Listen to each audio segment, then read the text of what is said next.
I am Heidi Benjaminson, your host of Confidence Coaching, a podcast for mothers who want to stay calm and anchored during the teenage years.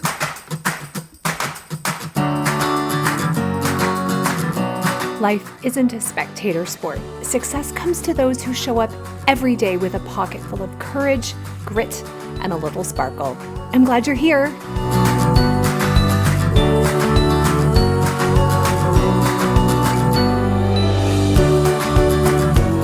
Hello. Welcome to episode 169, Anchoring Tool, Zooming in and out. I'm glad you are here. Welcome to longtime and new listeners. I want to get right to today's topic because I've been preparing this episode for a while and actually using this tool every single day, and I know it can help you this month. Often when we're feeling overwhelmed, worried, anxious, scared, and more, it's because we are too zoomed out or too zoomed into a situation, a person. We aren't taking the appropriate perspective. And when we do change how we look at a situation, we can regain our calm, peaceful, hopeful, anchored bearings. There is no right way to look at a situation. We can lose sight of goals and real meaning if we're looking in too close, too granular. And we can lose focus required to take action if we only see the big picture. So I'm going to go through several scenarios and give you the questions to ask yourself to help you regain your anchored and calm center. I think you'll see yourself and your family in several of these situations. As I go through these, see that the goal and reason we get anchored isn't to feel better and escape the negative in life. We get anchored so we can get our higher brain online, so we can feel in control of the things that we say and do.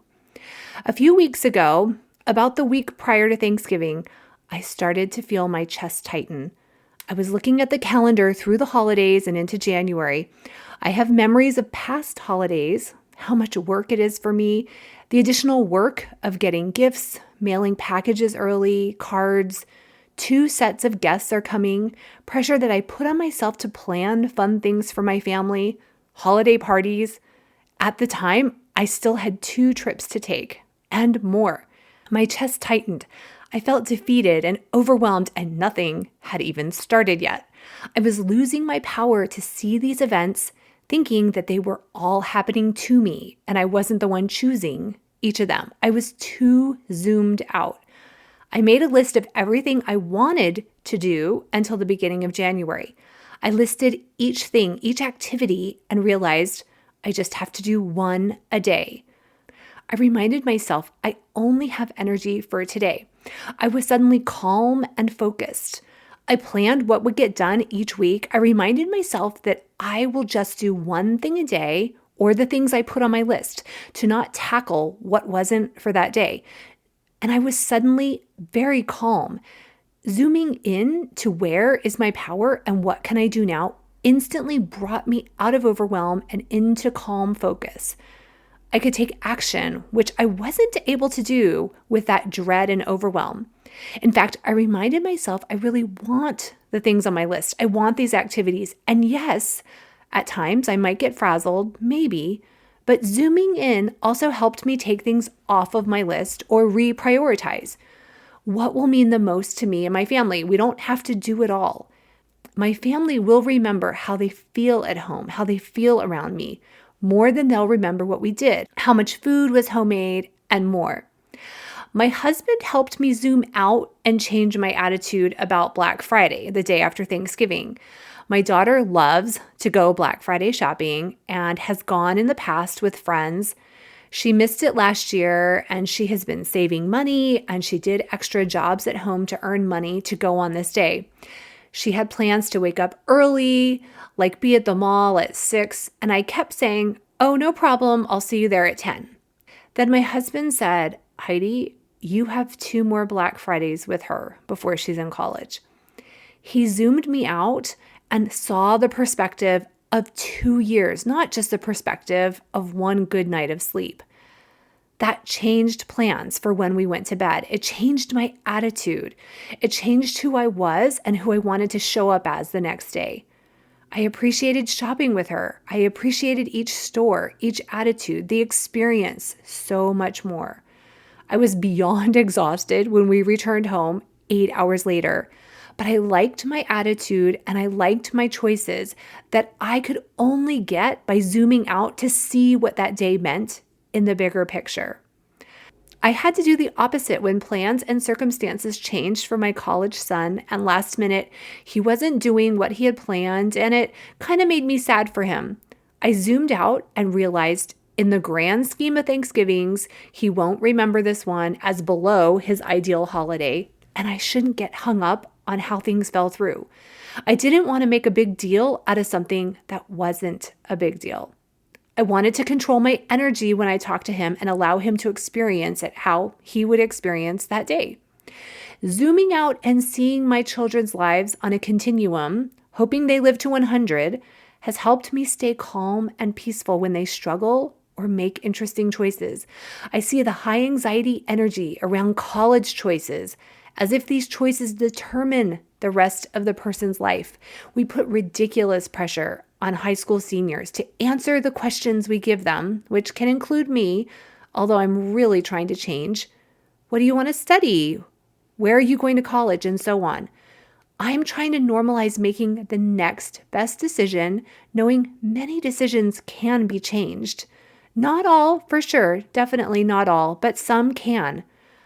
My sons have had crazy pressure on them for college. My oldest picked a college his senior year, and I had a very distinct feeling he would not stay at that school. I had an impression that I needed to be okay if he changed his mind, to zoom in and support the current choices and not be overly focused on the long term. I didn't feel he was locked into graduating where he started, and because I kept my mind open, I was able to support him when he did want to change after his first semester. I could zoom in and see the positive in the current choices, and I had faith the long term would work out if we kept taking them day by day and looking at the positive day by day choices. When I'm getting too frustrated with how small details are working out, if I think something isn't going right, I can always tell that I'm too zoomed in. I can ask myself, what am I not seeing? Will this matter in 5 minutes, in 5 hours, in 5 weeks, in 5 years? The next time that you take a plane ride, get a window seat and see if you can recognize landmarks, streets, and more as you fly over. My husband told us last week that he had been able to see our house and our daughter's high school as he approached the Charlotte airport. So a couple days ago, my daughter and I were sitting by the window on a plane, and we tried to see our home as we got close.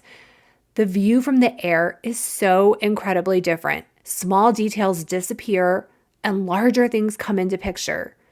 We saw this giant mine, and I had no idea where in the city it was, but I knew that I probably drove near it a lot. When we landed, I asked my husband if he saw it and where it was. He knew exactly where it was and said that we can't see it from the highway. The view is blocked by trees. I only know it's there because I've seen it from farther away, and the pattern from the sky comes into focus. What I saw could only make sense from a different perspective, farther away. Think of something in your life that seemed like a crisis, seemed like it was throwing your life off track. Now looking back, does it still look that way? I'm guessing, like me, those moments are now special, sacred, transforming moments that are part of a bigger plan. Often our stumbling blocks are really stepping stones. By taking this approach to my life, I am better able to have the same feelings of peace when I'm in the daily trenches and crises with my kids. Of course, I don't want to invalidate their current momentary hurt feelings, but I don't have to get sucked into the catastrophic thinking and feeling. I can stay above it and help them climb out when they're ready. Recently, I did this with my daughter, who felt like everything had gone wrong when a school project assignment seemed to put her with a group that she didn't think she'd be successful with. I validated how hard that might be, and when I could tell that she was calm and centered, I just lightly suggested to keep her mind open to the project actually being a really good experience and to give everyone a shot going into the project. When the project was over, She said how great it had gone, how everyone did more than expected. She shared this praise with her team and the teacher. We stayed higher than the individual project as she vented about it in the beginning, and by doing so, we gave her the small window of hope that eventually expanded to reality. When we see our children struggling, one way to zoom out is asking what they could be learning in this situation. When a son flew home and his car wouldn't start in the airport parking lot, he learned that he's very resourceful. He learned how to call AAA. He learned the importance of making sure car internal lights are off so they don't drain the battery. We never felt like anything had gone wrong when he called. We try not to send him worried energy, which repels him from us. My husband and I use our channel of influence with our kids to project confidence that they can handle what will come up. We may have worries, but they're in the back seat, not driving when we talk to them. Worry does not feel like love or confidence when projected at our kids. And our kids know what they're feeling. They can read it all over our body and language. We try to commiserate and share stories where we maybe ran down the battery or such. A month after my daughter had her driver's license, she texted one evening early to say she had just been pulled over by a cop. She was down the street from our home. I knew she was close. She had pulled away from a store without her lights on. She was inexperienced. She was learning. The police officer was very nice. My daughter was appropriately rattled, but not too much.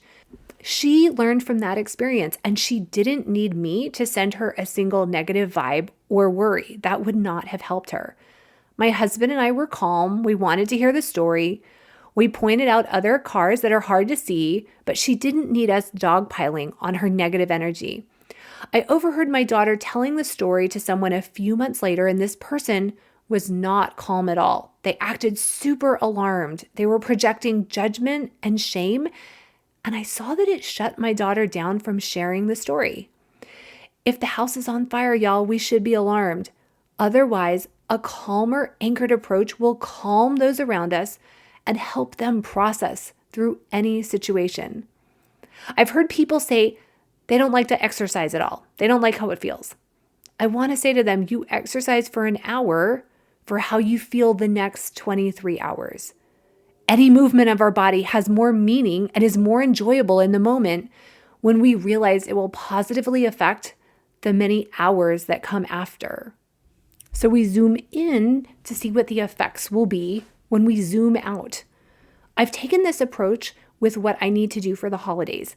I do enjoy a lot of activities, but the ones that I don't enjoy, I remind myself I'll enjoy having them done and I'll enjoy the peace of mind that I'll have after.